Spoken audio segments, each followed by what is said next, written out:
The two Senate resolutions that I have filed, 902 and 903. First, 902, directing an inquiry in aid of legislation into the alleged payoffs and misrepresentations in the signature campaign for the People's Initiative. Secondly, 903, directing the committee to conduct an inquiry again in aid of legislation into the efficacy of Republic Act 6735 in providing for a system of initiative and referendum. After news reports of the Speaker of the House of Representatives blatantly stating they were addressing the procedural gap and as to the amendment of the Constitution through a people's initiative single-handedly in order to cure the impasse. In addition, the report regarding the increase in the budget of COMELEC for plebiscites and Chacha amounting to 12 billion, which had entirely bypassed Congress and your chairperson. In addition to these Senate resolutions, also referred to the committee is the privileged speech of Senator Ronald Bato de la Rosa, which he delivered on 23rd of January, called the Politicians' Initiative, PI, including all the interpellations and manifestations therein. So with that, we have set the agenda, and by way of opening, nais ko lang sabihin na kung minsan may mga sakit na kapag ginamot at biglang nawala ang sintomas, akala natin wala na. Akala natin magaling na yung tao. Akala natin napuksa na natin ang sakit. Kaya ihihinto natin yung gamot. Hanggang isang araw, lilitaw ulit ang sakit. Isa na siyang mas malakas na karamdaman at bago pa natin maagapan, huli na ang lahat. Ang sabi ng COMELEC, hihinto na sila sa pagtanggap ng pirma hanggat hindi na ay aayos ang ilang teknikalidad. Anong teknikalidad? Yung mga pirmang naipasa na. Paano? Anong bagong pamantayan ang gagawin nila? Kung aatras at nagbago ang isip ng tao, anong gagawin? At marami pang ibang tanong. Maaring masaya tayo ngayon dahil akala natin na pagpahinga na natin ang usapin ng PI nila. Pero hanggat hindi natin ito naihihimlay, babangon po muli ito upang maging multo. Nakakatakot. Panoorin natin ang isang maikling video ng karamdamang mabilis na ipakalat na sa pamagitan ng pantatanga sa kapwa, paglulustay ng salapi, at pagsisinungaling ng matatakaw na opisyal. Yang sakit na yan ang papatay sa demokrasya. At ang sino man magsabi na walang paki ang Senado sa usaping ito, isa lang ang masasabi ko, walang gamot sa kakapalan ng mukha mo. Panoorin na po natin. Ay, hindi pa ako sa ngayon, ma'am. Bakit po? Kasi baka mamaya yan yung gamitin nila para humaba yung kanilang termino. Hindi kayo pabor sa ganon? Hindi po ako sa ngayon, ma'am. Ano ba yung charging? Siguro na lang kasing konstitusyon eh. Kaya wala akong ideya. Kasi narinig ko sabi daw, yan yata yung stand ng parang walang eleksyon. Yun ba yun? Wala kaming alam noon, basta ano lang kami, nagpirma lang. Nagulat nga rin ako eh, bakit pirma? Ano to? Para sa ayuda ba to? Sabi nila, oo daw. Tapos nung kinabukasan, nalaman namin, hindi pala ayuda yun. Chat-chat change pala yun. Ibig sabihin, walang eleksyon. Dapat talaga, pag-aralan muna yan. Di ba? Hindi kasi basta-basta oo lang tayo ng oo. Kailangan may alam din tayo. Di ba? Ayoko talaga. Marami din ayaw. Baga ano lang prinsipyo natin eh. Karapatan lang din naman natin na kung ano yung gusto lang natin, di ba? Wala pa akong idea sa konstitusyon natin. Hindi niyo pa po nabasa? Hindi pa.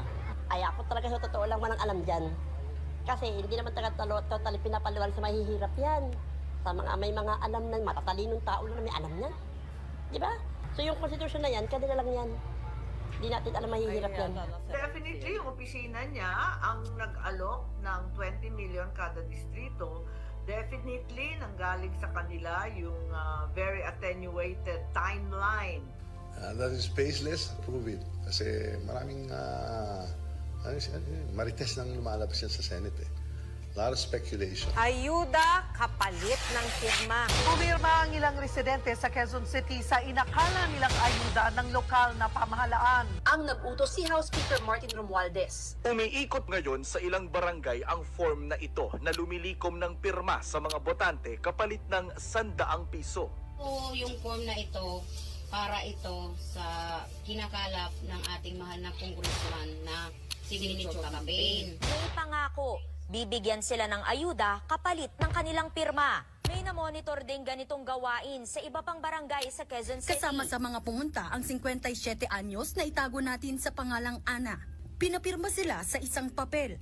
Tinanong ko kung ano yun. Ano daw, ayuda daw. Pagkakaalam ko, 3,000 eh. Hindi na raw ipinaliwanag pa ang tungkol sa nakasulat doon. Kahit pa tinawag na mismo ng Pangulo na mapanghati ang pangangalap ng pirma para sa Chacha, tuloy pa rin ang pagkalat ng petisyon sa ilang lugar sa probinsya. Sa Angono, Rizal, ipinakita sa akin ng isang barangay captain ang natanggap niyang kopya ng petisyon na galing daw sa lokal na pamahalaan. Kalakip nito ang dokumentong nagpapaliwanag sa hinihinging amendment. Naobserbahan ang pangangalap ng pirma sa mga residente mula sa Barangay Piniahan sa District 4 ng Quezon City. That's what I'm saying. I offered the word July. I did not refer to somebody's documents. Why do I have to confirm something that I already know? Ang nag-utos si House Speaker Martin Romualdez. Sana, yung mga kaibigan natin sa Senado, imbis na kung anong pinag-uusapan, keso PI, keso RBs, tapusin na lang yung trabaho nila. Tutukan na lang yung trabaho nila. Ating tayo, porque tapos na yung trabaho natin eh. Huwag mo na yung may didistract dito sa PI. Wala kayong pakialam sa PI. Wala kayong pakialam sa PI. Wala kayong pakialam sa PI. Kayo raw po yung nag-offer ng 20 million per district in exchange for the signatures. That is baseless. Siguro, kausapin mo na lang siya. Nagmamarites siguro, nakikinig sa mga marites.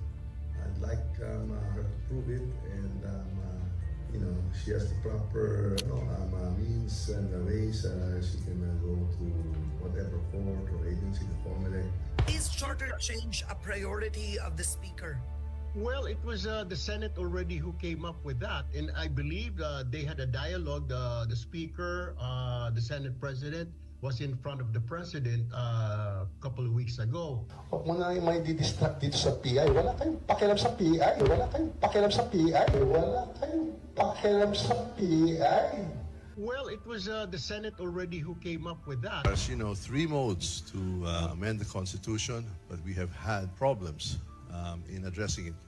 We are thinking right now of addressing the procedural gap or question as to how we amend the Constitution. And that's either we vote jointly or separately. We'd like to have that resolved by and through a people's initiative. And that's either we vote jointly or separately. We'd like to have that resolved by and through a people's initiative. Nang makapanayam si Speaker Romualdez, itinanggi niyang iniutos niya ang pagsasagawa ng People's Initiative. And that's either we vote jointly or separately. We'd like to have that resolved by and through a people's initiative. And through a people's initiative. And through a people's initiative.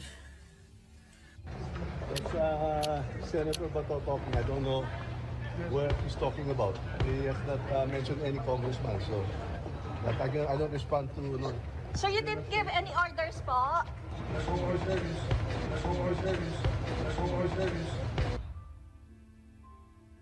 Si Senate Majority Leader Joel Villanueva nanawagan naman sa publiko na i-report ang mga umano'y suhol kapalit ng pirma para sa charter change. Dito ako nakatira sa Bulacan. Wala na sa Bulacan, ano ka ba? Hindi nakapirma ka na nung People Initiative. Tagal ko na rito, ilang taon na ako dito, ano ka ba? Wala ako naman, nandun ka pa. Pero sa Bulacan, wala sa inyong pinapirma, dyan na lang sa Manila na council.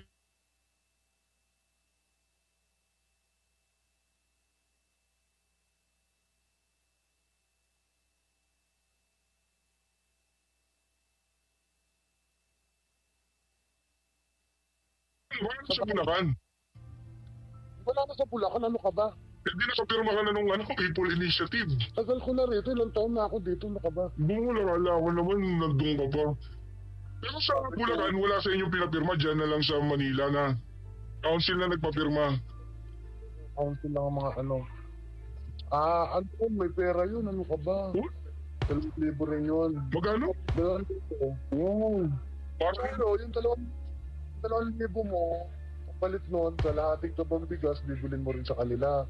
950 plus mo. Matitira sa'yo 1,050. Diba? Walang kahirap-hirap. Pero make sure lang talaga pipirma ka dun sa gusto nila. Oo, so ganun lang. Tanginan, para pwede naman nilang bigay yung 2,000 tsaka yung bigas.